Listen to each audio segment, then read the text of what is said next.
Hello everyone and welcome to Investor Cafe's YouTube channel. COVID के कारण economy में आई हुई मंदी और वर्ल्ड वाइड सेंट्रल बैंक द्वारा ज़रूरत से ज़्यादा इशू की गई करेंसी के कारण आज महंगाई दर सारी हदें पार कर रहा है और इसको बढ़ावा मिला है यूक्रेन और रशिया के कॉन्फ्लिक्ट से। महंगाई आम आदमी की परचेजिंग पावर और बाइंग एबिलिटी को कम करती है और साथ ही साथ आपके डेली एक्सपेंसेस यानी कि ज़रूरी खर्च की कीमत भी बढ़ जाती है और वहीं इन्वेस्टमेंट पे मिलने वाले रिटर्न्स उतने के उतने ही रहते हैं। इंडिया में मार्च 2022 में इन्फ्लेशन 6.95% पर पहुंच गया था, जो कि अक्टूबर 2020 से अभी तक सबसे ज़्यादा है और ये परसेंट बढ़ते बढ़ते अप्रैल 2022 में 7.79% पर पहुंच गया, जो कि मार्च 2014 से देखा जाए तो अभी तक सबसे हाईएस्ट है। एज अ रिजल्ट बिजनेस के लिए मटेरियल कॉस्ट, लेबर कॉस्ट और कैपिटल कॉस्ट सब कुछ इंक्रीज हो रहा है। इसके कारण कॉर्पोरेट मार्जिन कंस्ट्रिक्टेड होते हैं और वीक कैश फ्लो के कारण स्टॉक्स के प्राइस कम होते चले जाते हैं। अब इस बढ़ती महंगाई में आपके कोर्स ऑफ एक्शन क्या होने चाहिए? क्या आपको अपना इन्वेस्टमेंट पोर्टफोलियो इन्फ्लेशनरी क्लाइमेट के हिसाब से रीस्ट्रक्चर करना चाहिए और क्या आपको अपने कैपिटल को ऐसे सेक्टर और ऐसे एसेट क्लास में इन्वेस्ट करना चाहिए जो राइजिंग इन्फ्लेशन में भी आपको अच्छे रिटर्न्स दें?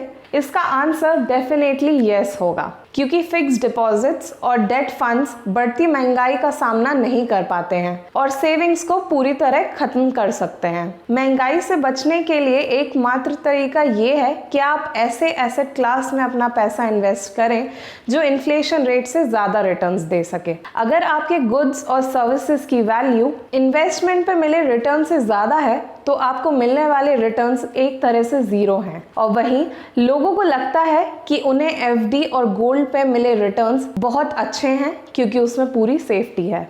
नॉमिनल रिटर्न्स और इन्फ्लेशन के बीच के अंतर को रियल रिटर्न कहा जाता है। अगर हम एफडी को कंसीडर करें तो वो आपको सालाना नॉमिनल रिटर्न 6% का दे रही है, तो इन्फ्लेशन परसेंट को एडजस्ट करने के बाद आपका पैसा हर साल 1% से घट रहा है।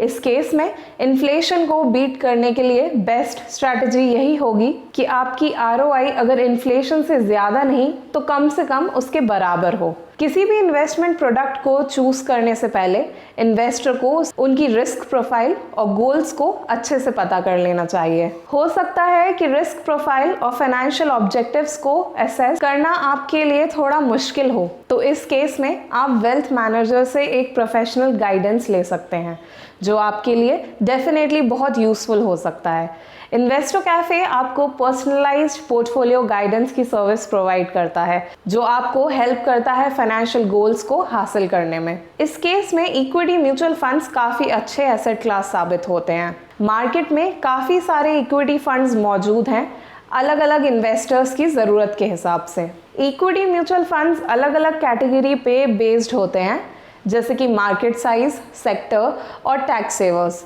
काफ़ी इन्वेस्टर्स के लिए ये बहुत मुश्किल होता है कि वो अपनी बिजी लाइफस्टाइल के साथ साथ मार्केट परफॉर्मेंस को ट्रैक कर सकें डेली बेसिस पे। चूँकि इन्वेस्टर अपनी इन्वेस्टिंग नीड्स और ऑब्जेक्टिव के हिसाब से फंड चूज कर सकते हैं, पर एक प्रोफेशनल गाइडेंस और पोर्टफोलियो मैनेजमेंट के लिए वेल्थ मैनेजर हायर करना बहुत सारे एडवांटेजेस दे सकता है, जैसे कि रिस्क कम करना, समय की बचत और बेस्ट पॉसिबल रिटर्न्स मिलना। 5 से 10 साल के लिए इक्विटी में इन्वेस्ट करना आपको बहुत आसानी से 14 से 15% के रिटर्न्स दे सकते हैं। आप रिटर्न्स कैलकुलेट करने के लिए इन्वेस्टर कैफे की वेबसाइट पे दिए एसआईपी कैलकुलेटर का यूज कर सकते हैं। महंगाई आपके इन्वेस्टमेंट प्रॉफिट के लिए सबसे बड़ा खतरा है। आपके रियल रिटर्न्स कभी भी ज़ीरो या माइनस में नहीं होने चाहिए।